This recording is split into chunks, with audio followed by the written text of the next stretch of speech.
Hey, this is Jared, and today we're going through a hymnist history. We're talking about Charles Wesley. Let's get to it. All right, this one's a winner. We're geared up, ready to go.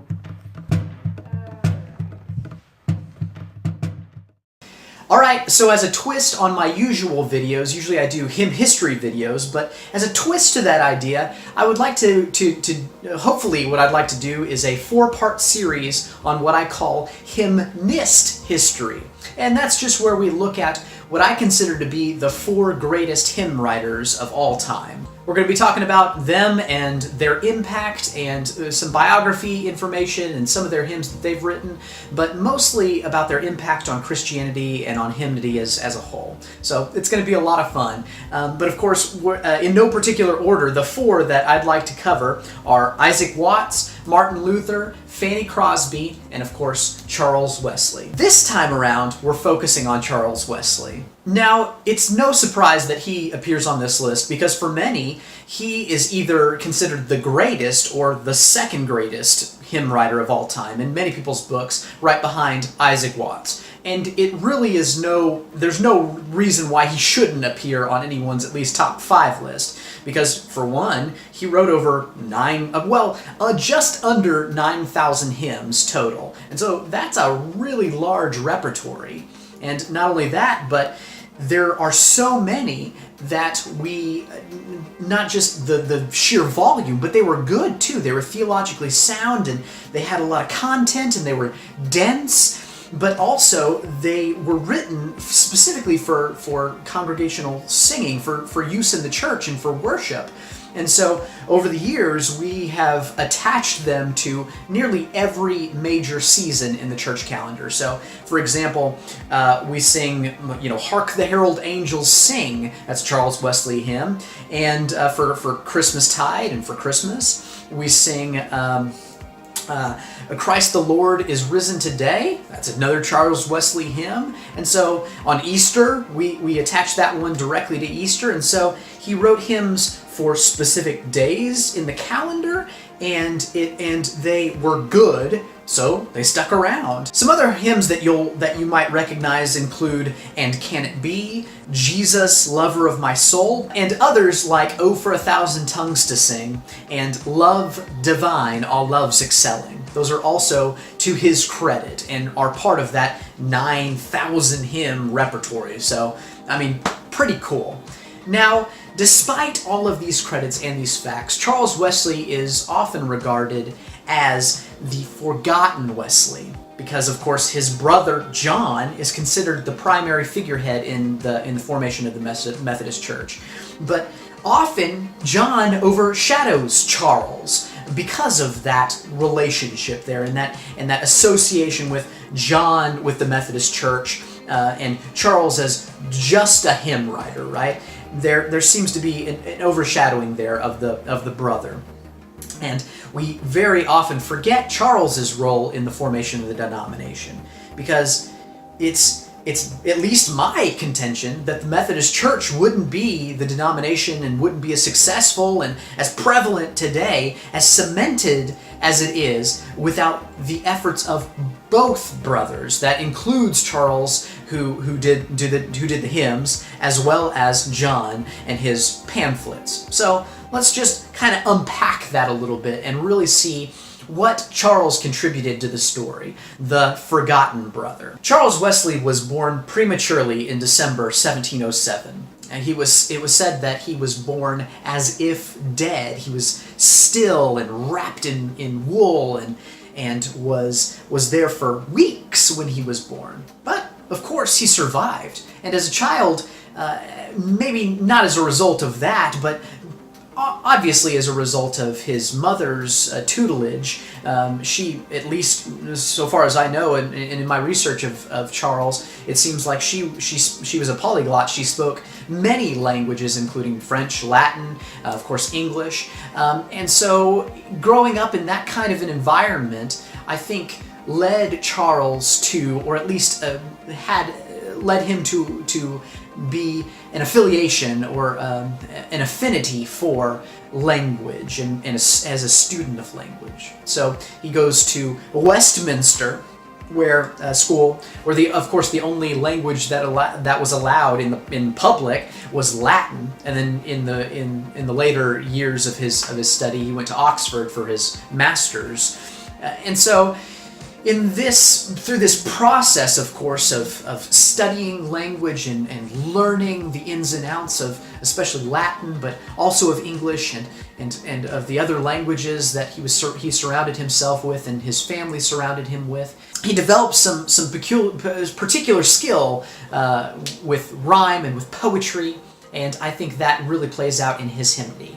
So, at his time in Oxford, he and his brother formed what's called the Holy Club. And of course, this was just a group who met for weekly communion, to celebrate communion together. And of course, they also adhered to a strict schedule of Bible study and of missions. I think particularly prison missions. They would go and help there. And so through this process of their strict adherence, this rigidity to the schedule and to this process, they came to be known as Methodists because of course, their methodology there and their strict adherence. So that's really cool, and that's where we derive the current name for the denomination that they helped form, is right out of this Holy Club in Oxford. So that's really cool. By 1735, Charles was, of course, ordained, and in the Anglican Church, because that was the Church of England, and he joins John, and let me get this right, as a missionary to the colony of Georgia. But of course, by 1736, they had both so utterly failed at their job as being missionaries in Georgia that they had to return to England in absolute shame. But God seemed to have a greater plan for Charles, because in this moment of abject failure, he wasn't alone, John also felt it. But in this moment of abject failure and their return to life in England, they happened to cross paths with a group called the Moravians. And they have a really neat culture. Their musical culture is so, I think, vastly different than probably what Charles was used to. Their music and their ideas about music and their use of music is so special. And it has a utility. They used music for different times of day to signal to the community different things that were happening. They used music not only in a utility way for lamplighting and to signal times of day, like I'd already mentioned, but also in ceremony, and just like we do today. And they were early adopters of instruments in worship, and so their music heritage was so strong that even on boat voyages to the Americas, they could be heard singing and playing music, even if you were sailing past them, as I imagine what was happening with Charles and John on this return voyage. But they crossed paths with some Moravians, and this really special, unique culture of music, I think, had a real impact on Charles and his hymn, the work of hymnody that he ended up producing. So taking that into consideration, he's despondent, but he's intrigued about Moravian culture and music culture. He ends up actually doing kind of a partner work with a Moravian at one point. I think his first name's Peter. I don't even know if I could pronounce his last name. It's got an umlaut with an O mit umlaut, but that's beside the point. You could probably look up his name if you want to, but Peter, we're going to call him Peter for the sake of this, but he was teaching Peter English, is my understanding, and they were kind of trying to trade a little bit on that, and through the process of having this communication, open Charles' eyes, even in his feelings of failure and rejection, open his eyes to the idea that God had a plan for him, and God loved even Charles, the failure. And I think that was very formative as well. So Charles was exposed to the writings of Martin Luther as a result, and he opens, I think, Martin Luther's writings on the Galatians, the book in the Bible, and in the process of reading through this, he was able to find peace with God. Isn't that an amazing thing? And this experience is what Charles considers his conversion. And I don't think this is something we can just gloss over. I don't think this is something we can just say, oh, this doesn't mean very much. It can't, right? I think this is an important thing to note, and to note here in this position in his life. Because, of course, we know, and I've said already, we've talked about Charles' early life. He was a scholar, right? He was well learned. He went to school, and good schools at that, Oxford, Westminster. He was well learned. He was articulate. He even led a college Bible study. He was ordained in the Anglican Church. He was a missionary to the Americas. And all that time, even all of those accolades that he had, all of those positions, all of those things that were to his credit, even after all that time, he still did not fully comprehend or didn't have a fundamental, transcendent knowledge of what the relationship with Jesus Christ as your personal Savior was. And I think this is important to say that there's got to be something here. And I know we're going off on a tangent here, but I think it needs to be said that was the moment when Charles sat down and looked at these writings by Martin Luther and really took a hard look at his life and felt God's love for him and realized that Jesus Christ was his personal Lord and Savior, that he had a conversion experience. And of course, after this conversion experience, this necessity, this feeling of this necessity, this personal relationship with Jesus Christ,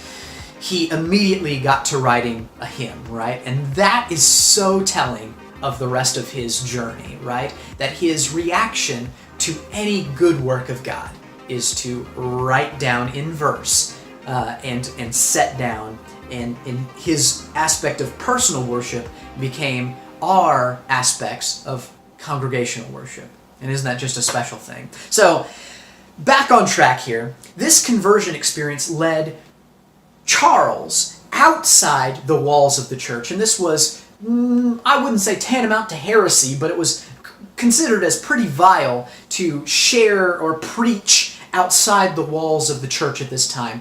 But he did. Him and John both. He went to public gatherings, he went to parks, and he went to public spaces, and he preached for anybody who would listen. And it ended up being, it might have started off small, but it ended up being thousands of people, even to crowds as big as 10,000, as 20,000 in my readings and my estimation. I can't imagine this duality here, because he's speaking to large crowds of people on the one hand. On the other hand, he's writing a ton of hymns. I mean, a crazy amount. I think it's actually 8,900 and something.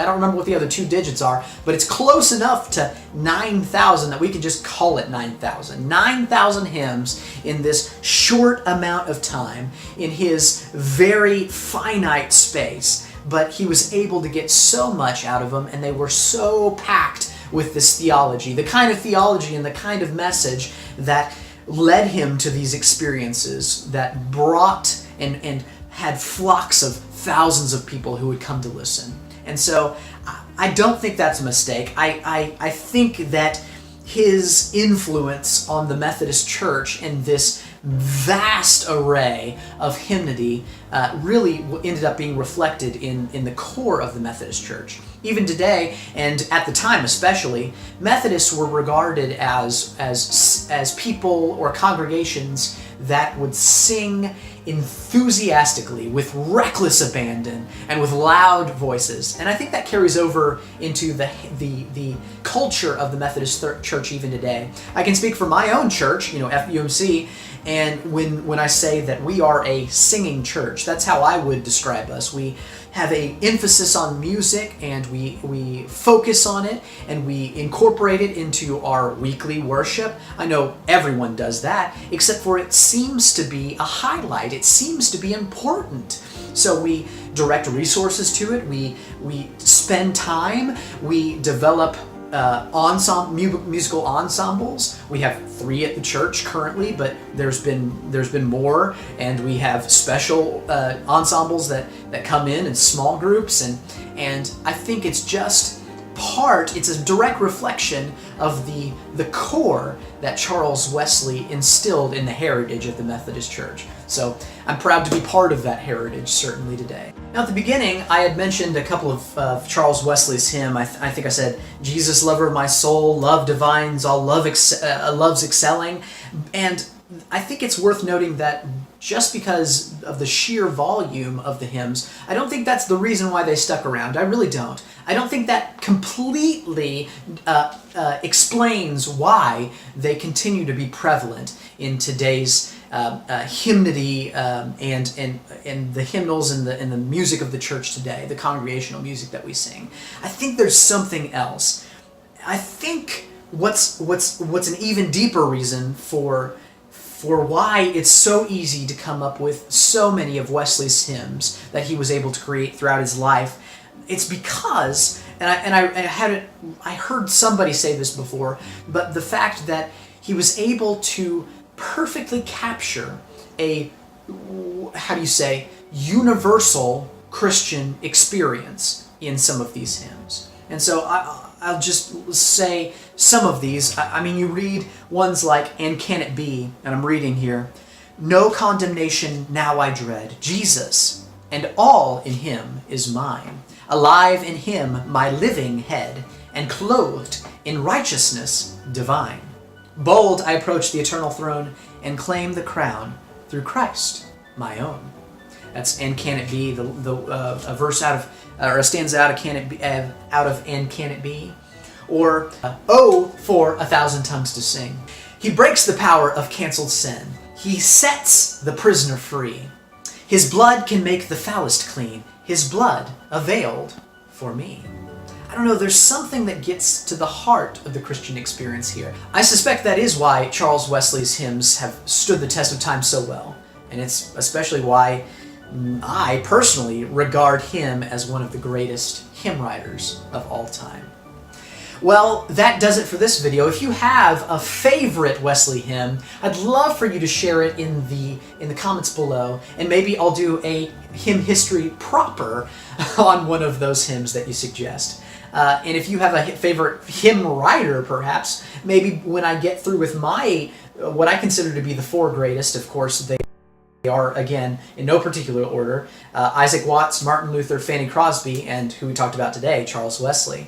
Maybe after I get done with this, and if there's enough enthusiasm about the hymn writers themselves, maybe I'll continue beyond that. Maybe I'll do a viewer's favorite episode or something like that. But for now, as always, remember to like this video if you enjoyed it, and subscribe if you haven't already. And I'll see you in the next one. Go in peace.